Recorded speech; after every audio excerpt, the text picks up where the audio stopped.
புத்திரதோஷங்கள் எப்படி எதனால் ஏற்படுகின்றன. எப்படி மீள்வது. மொத்தம் 8 விதமான புத்திரதோஷங்கள் இருக்கின்றன. இவை அனைத்தும் நம்மைச் சுற்றியுள்ள பலரது வாழ்க்கையை கூர்ந்து கவனித்தால் அது தெரியும். அவற்றை பார்ப்போம். 1. சர்ப்பசாபத்தால் ஏற்படும் புத்திரதோஷம். 2.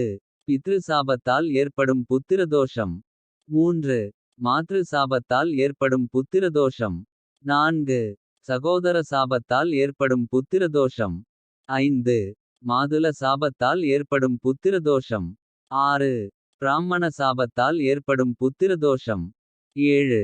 பத்தினி சாபத்தால் ஏற்படும் புத்திரதோஷம். 8. மந்திர சாபம் பிரேத சாபத்தால் ஏற்படும் புத்திரதோஷம். இந்த தோஷம் எப்படி செயல்படுகின்றது. குழந்தை பிறந்த சில நாட்களில் இறந்து போவது. பாசமுள்ள பிள்ளைகள் பிறந்து வளர்ந்து இளைஞர் இளம் பெண்ணாக இருக்கும்போது திடீரென இறந்து போவது. பெண் குழந்தைகளுக்கு கல்யாணம் தள்ளிப்போவதால் காலங்கடந்து கல்யாணம் நடப்பது.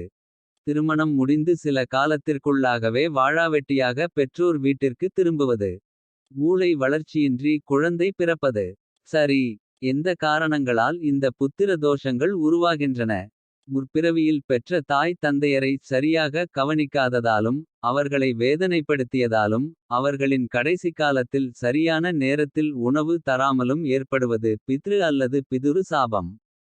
இதனால் இப்பிறவியில் தன் தந்தையரோடும் தன் பிள்ளைகளோடும் ஒத்துப்போக முடியாது. எப்போதும் இரத்த உறவுகளான அப்பா மற்றும் பிள்ளைகளால் அவமானமும் வேதனையும் தினசரி நடவடிக்கைகளாகும். சகோதரர்களுக்குச் சேரவேண்டிய சொத்துக்களை தராமல் வஞ்சகம் செய்து எடுத்துக்கொள்வதாலும். சகோதரர்களை கொடுமைப்படுத்துவதாலும் ஏற்படுவது சகோதர சாபம். அந்த சாபத்தால் புத்திர தோஷம் ஏற்படுவது.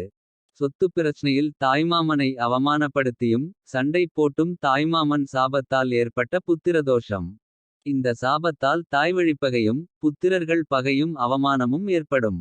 பெண் பிள்ளைகள் வாழாவெட்டியாவதும் விவாகரத்து ஆகி வாழ முடியாமல் தவிப்பதும் இந்த சாபத்தால் ஏற்படுகின்றது.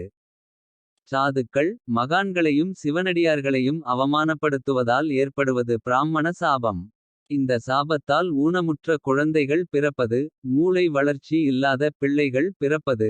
ஊமை குருடு செவிடு போன்ற குறையுள்ள குழந்தைகள் பிறப்பதும் ஒரு வித ஆனால் கடுமையான புத்திர தோஷம். மனைவியை கொடுமைப்படுத்துவதாலும். மனைவி குழந்தைகளை விட்டுவிட்டு வைப்பாட்டி வீடே கதி என இருப்பதாலும். பிள்ளைகளுக்குச் செய்ய வேண்டிய கடமைகளிலிருந்து விலகி குடும்பத்தை விட்டு பிரிவதாலும். மனைவியின் மனம் கொதித்து அந்த சாபத்தால் ஏற்படுவது பத்தினி சாபம்.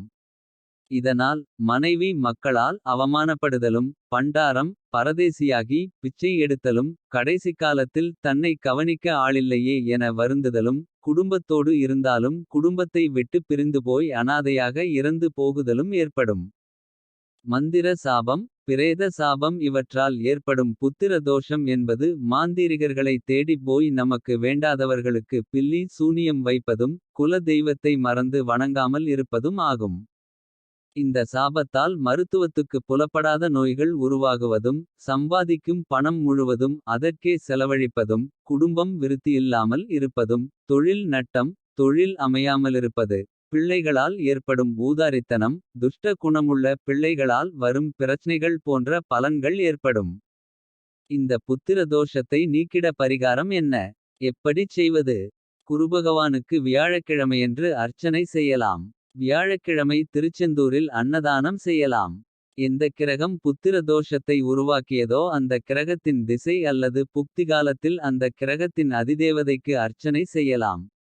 குலதெய்வம் கோவிலில் அவரவர் ஜன்ம நட்சத்திரம் அல்லது பௌர்ணமி அல்லது தமிழ் மாதப்பிறப்பு அல்லது தமிழ் வருடப்பிறப்பு அன்று அன்னதானம் ஒரு வருடம் வரை அல்லது ஆயுள் முழுவதும் செய்து வரலாம். நமது பாவத்தை நாம் தான் சுமக்கிறோம். அதுபோல நமது பரிகாரத்தை நாம்தான் நேரடியாகச் செய்ய வேண்டும். முடியாதவர்கள் நம் இரத்த உறவுகளை நம்பிக்கையான உறவுகளை வைத்துச் செய்யலாம்.